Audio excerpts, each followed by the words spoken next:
We now welcome the number 4 ranked UFC women's flyweight contender in the world, Cynthia Calvillo. Cynthia, thank you for the time.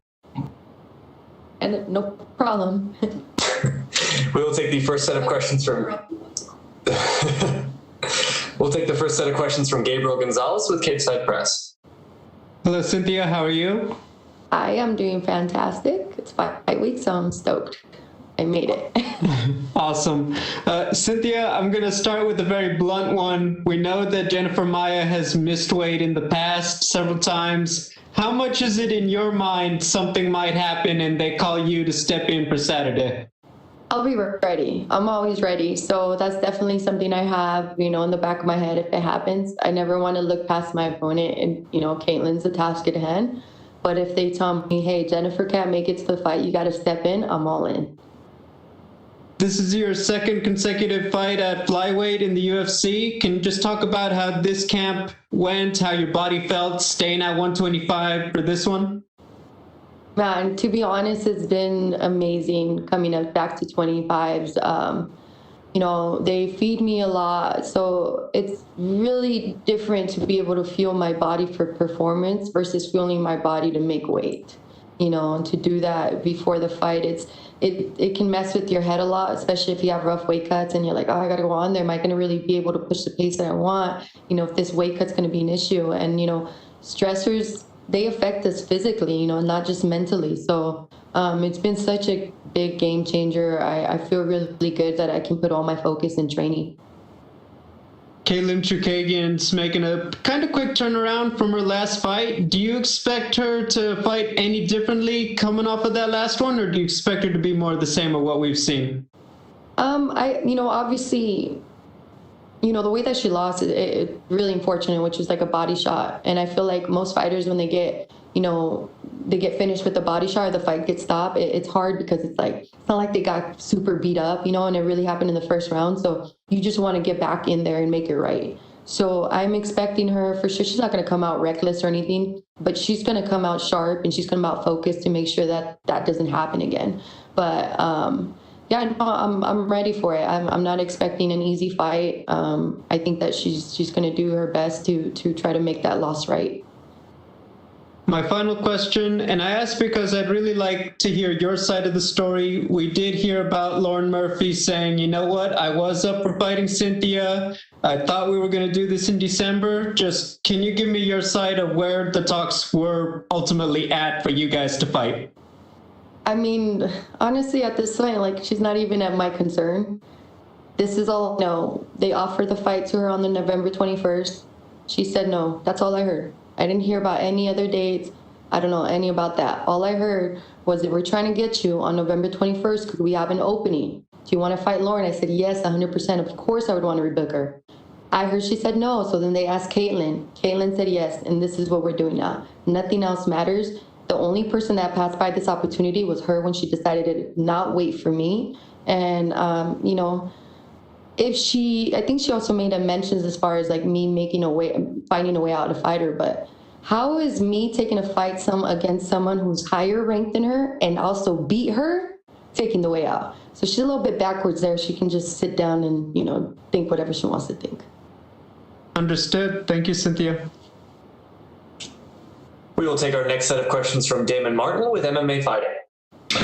Hey, Cynthia. So much changes in this sport so quickly. When I spoke to Valentina a couple months ago, we talked about your fight with Lauren being the number 1 contender fight. Now here you are a couple months later, you're fighting Katlyn Chookagian. Of course, we got the Jessica Andrade question out there as well.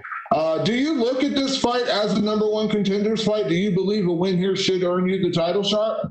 I mean, if we're all good at math, I'd say yes. I mean, I beat the number 1 contender. I beat the number 2 contender. I feel like I should be going up, not down. So it's pretty apparent that I should be very deserving of the title shot.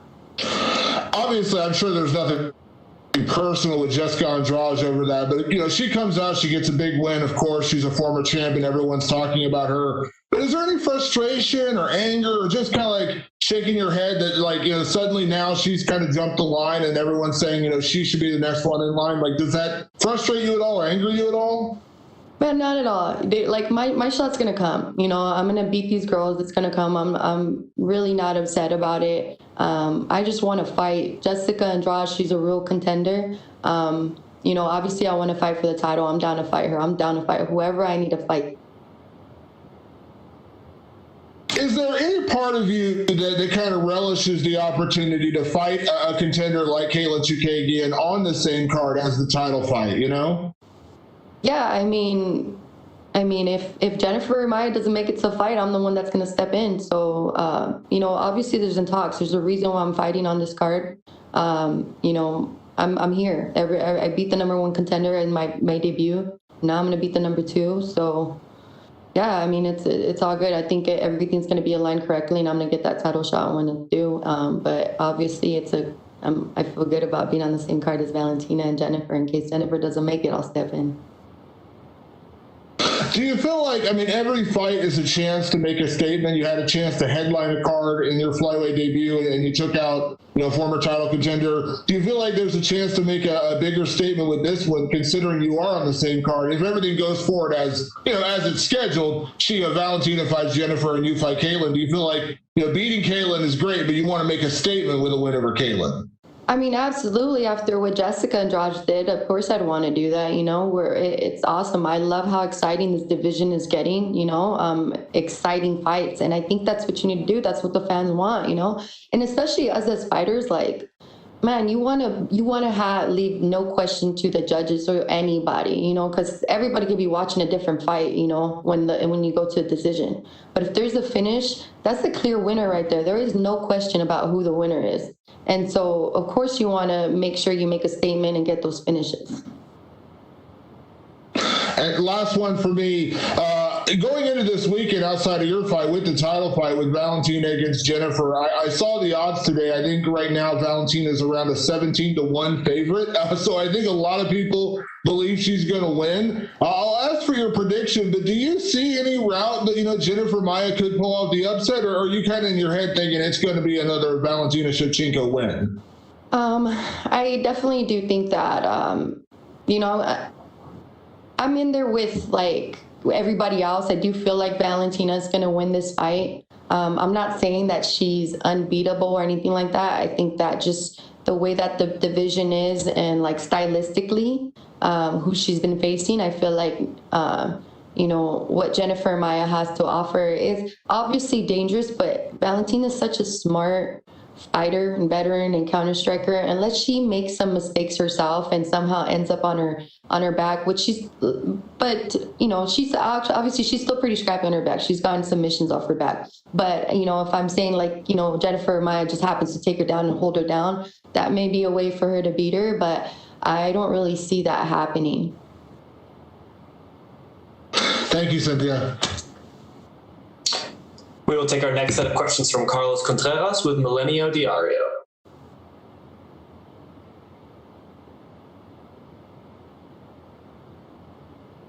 Carlos, please go ahead. Hola, Cynthia, ¿cómo estás?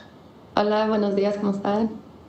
Bien, cuéntame un poco de cómo fue todo el cambio, porque fue una pelea diferente a la que se cayó en octubre, y hoy estás en esta noche, que ya lo decías, te puede dar la oportunidad de pelear por el título. Si no es con Jennifer Maia fallando en el peso, ganando, seguramente no habrá quien diga que tú no eres la siguiente retadora. Sí, bueno, claro que sí. La única diferencia fue obviamente que nomás tenemos que tomar en cuenta qué son qué es lo que las fuerzas que tiene Lauren y de lo que tiene Katlyn. Katlyn está más larga, alta, y contra Lauren ella era más bien fuerte por ese weight class. Para mí el plan siempre es igual. Las quiero luchar, llegar al suelo, sumisión, o si no, ganar por TKO. También parece que sería un buen plan para ganarle a Valentina, ¿no? Sí, claro que sí. Siempre. El plan siempre, no importa si es striker o grappler, para mí los voy a luchar y los quiero bajar al suelo. Ahí es donde yo tengo las mejores fuerzas. Yo creo que tengo el mejor, puedo luchar y soy la mejor grappler de esa división. Decías hace un instante que veías muy difícil que Jennifer Maia lo podía lograr. ¿Cómo? ¿O piensas que tú sí en algún momento puedes hacerlo con Valentina, que ha mostrado muy buena defensa en el piso? Sí, pero yo creo que soy muy diferente. Yo me puedo mover más rápido que las demás que están en esa división. Subiendo de peso de strawweight a flyweight, yo tengo la ventaja de estar más rápido y luego yo nomás creo que tengo el mejor grappling para MMA. No es como tradicional y yo creo que ahí me da la ventaja contra todos los que están en mi división. Muchas gracias, Cintia, y suerte el sábado. Gracias. And we will take our next set of questions from Sumik Dada with Sportskeeda. Hi, Cynthia. Hope you're doing well. Hi. Yes, I am. So you're obviously scheduled to fight at UFC 254, then wait till UFC 255 to see how Valentina Shevchenko versus Jennifer Maia would play out. But of course, after everything that happened in the past few weeks, here you are sharing the same card with Valentina. Now, do you feel that you'll have to prove a point to the champion this weekend? Absolutely. I mean, I feel like me just coming into the flyweight division, even after my last fight, I beat the number one contender, but people are still in question just because it was a short notice fight. And, I don't think they saw the best Cynthia, they didn't see the best Jessica Ai during those times. But I feel like, I got to remind people, I am, dangerous in the division. I am someone who's, deserving of a title shot. So I definitely feel like I got to make a statement, especially after Jessica Andrade came in here, took out the number one contender in the first round. Like, I got to do it too. I can't just slide by and get these wins. You got to make a statement every single time. So speaking of UFC 254, you were obviously scheduled to fight Lauren Murphy there, but then she went on and got a good win for herself. Now, would you be interested in rebooking that fight after this weekend? No, not really. I mean, if she's in the way, if that's who UFC wants me to fight for a title, then cool. But if not, no. Why would I give her a shot to fight someone who's higher ranked after she passed me? Like, I don't know her anything. If she gets up there and wins gets another win against another top 5 ranked opponent for her to make her argument for the title, cool. But after her last win, I don't think she has an argument. She went on vacation, got an easy paycheck against a very beatable girl that I've trained with before, who Lauren should have finished in the first round. So Lauren who? And you mentioned in the past that your goal was always to win the strawweight title, and you consider that to be the toughest women's division right now. But of course, the flyweight division is no less dangerous. And with the exception of the champion, do you think there's anyone who holds a tough competition from the division right now? Man, we got some good girls that came in now. So I would say definitely before at the flyweight division, it wasn't as stacked before, but it's shaping up nicely. I mean, we got Jessica Andrade, Alexa Grasso is coming out. Then, Macy Barber too, who's coming off of an injury. We have the flyweight division is definitely shaping up very nicely, and I'm super stoked. At first, I was a little bit stubborn. I didn't want to leave the strawweight division, but I'm super excited to be in this division, not only because we have one of the most dominant champions, female champions, but also because of all the rest of amazing fighters that are coming into that division. Okay, and lastly for me, do you think a win this weekend puts you in prime position to challenge for the title next? Absolutely. I beat the number one contender. I'm going to beat the number 2 contender. So I definitely feel like I'm the one next in line for a title shot. Well, awesome, and good luck for your fight this weekend. Thank you. Thank you so much, Cynthia. That is all the time we had for you. All right. Hey.